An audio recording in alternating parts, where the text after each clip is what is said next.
Hey everyone, Chef Dave again, back with another cooking demonstration for you.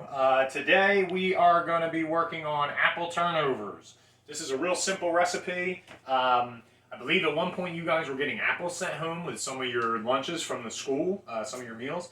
So I'm hopeful that if you are still getting those, or you still have some laying around the house, or even if you don't, it's just a cool recipe that you can make many variations of. It doesn't even necessarily have to be apples.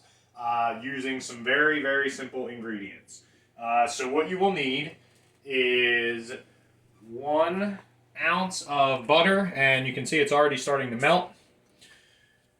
We have a pot or a pan of some sort. You'll also need a spoon. I have a wooden spoon here. You can use any kind of spoon you like.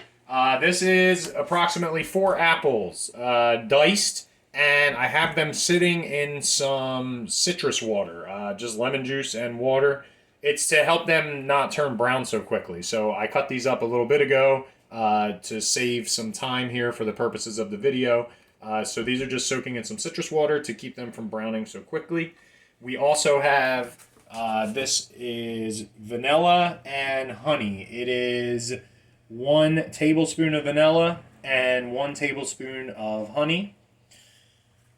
Cornstarch and orange juice mixed together. This is 4 ounces of orange juice and 2 ounces of cornstarch. This is called a slurry. If you don't have orange juice, you could just use water, but the citrus helps add a little bit of zestiness to our apple filling that we're going to be making. These are the Pillsbury Crescent dough sheets. This is what we're going to be using to make the pockets, to make the turnovers. This is the dough that we'll be using for our apple turnovers. You can get this at pretty much any grocery store. We'll be rolling it out and then cutting it into pieces to make our turnover. And I think I skipped one ingredient here. We have sugar and cinnamon. This is about 4 ounces of white sugar and 1 teaspoon of cinnamon. Okay, we'll get started. We're going to go over to our stove here. As I mentioned, the butter is pretty much already melted, so I'm just going to quickly drain my apples.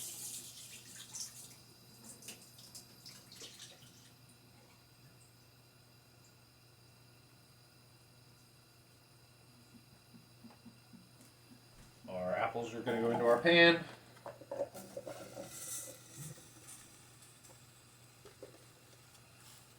What we're basically trying to accomplish here is we're making an apple filling. So just like an apple pie filling that you would get in a can from the grocery store. You can buy it in a can, but things are always better, and it's always a lot funner when you make them homemade, and also a lot fresher. So what's going to happen is we're going to cook these apples down until they start to get soft and tender. It should take approximately 5 to 8 minutes. So we'll do a little bit of a time lapse here. And once our apples start getting soft, we'll come back and pick up right where we left off with our next step. Okay, we've cooked our apples down. They're starting to get tender. It's been about 5 minutes. At this point, you don't want them to be all the way done yet because we still have some other things we need to add, and then we're going to need to cook it a little bit further. So at this point, you want to bring in your cornstarch and orange juice, or cornstarch and water if you didn't have orange juice. This is called a slurry. This is another thickening agent that you can use when making sauces or gravies or things like that. The slurry is great for stir fries too. Alright, so we put that in.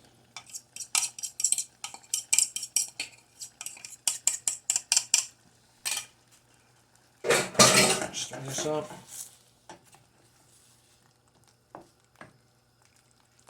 You can see it already will start to thicken almost immediately.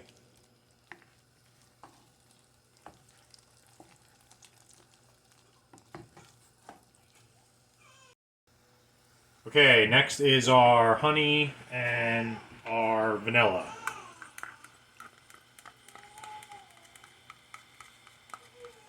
I'm going to stir that up. Next we have our cinnamon and sugar. We're going to add that in, stir that. This is on a medium to low flame right now while I'm doing all this because while I'm also adding these ingredients, we're cooking out the starchiness of the cornstarch. So if I had this high, it would be sticking.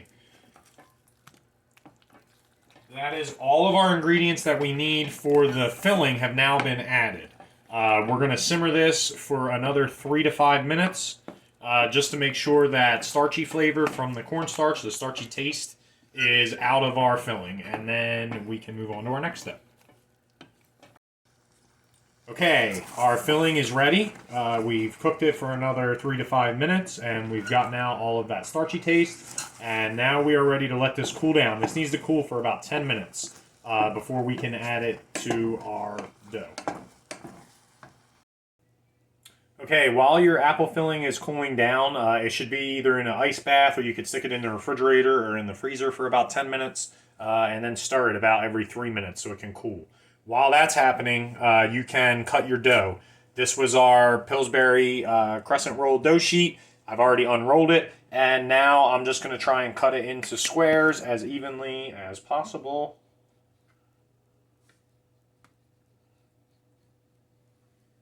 Sorry, my pizza cutter broke. I'm in the process of getting another one. We're just going to use this knife for now.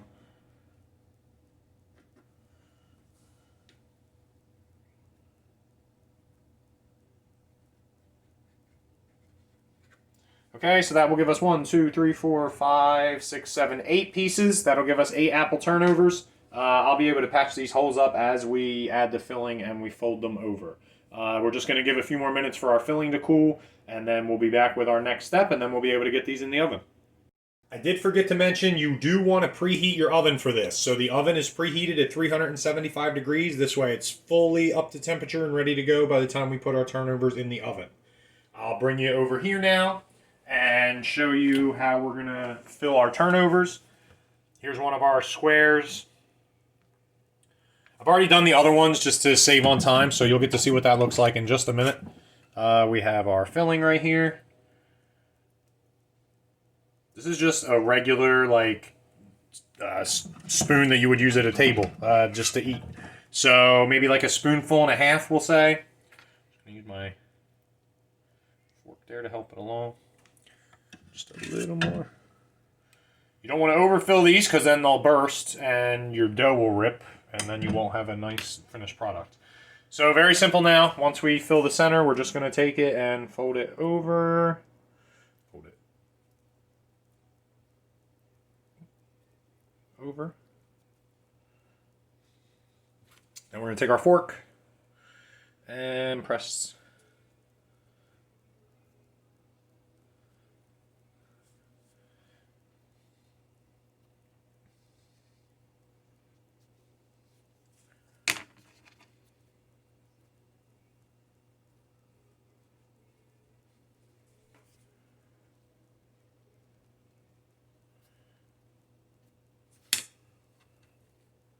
And over to our tray.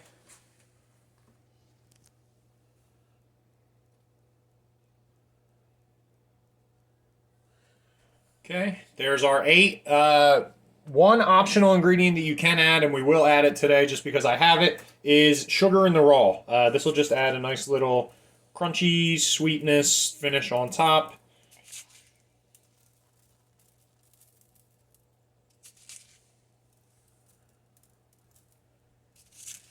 If you wanted to help these brown up, you could egg wash them or brush them with butter on top. But I think usually the pre-made doughs, like a Pillsbury, they've already got enough butter and fat content in them that they should be able to brown up on their own without any help. But that is something extra that you can do as an option in addition to the sugar in the raw. If you are going to brush them with egg or butter, you would want to do that before you put the sugar in the raw on there.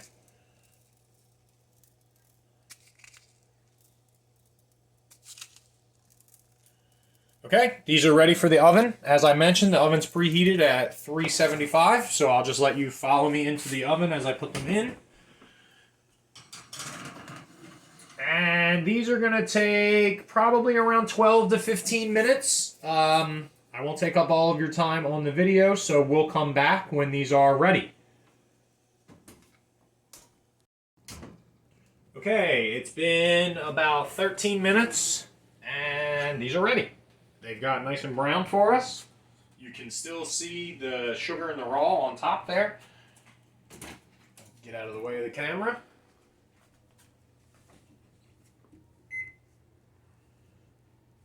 Okay.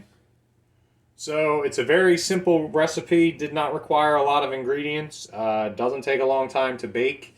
They look delicious. We're not going to taste these right now. I'm not going to because I would like to keep my taste buds intact. These are very, very hot. So you do want to make sure that you let these cool, I would say for at least 15 minutes, possibly even longer. You know, use your judgment. But once these are fully cooled completely, if you're going to store them, you could store them in a Tupperware container or a Ziploc bag. If you're going to eat them immediately, then you can serve them immediately. Thank you for watching, and we'll see you next time.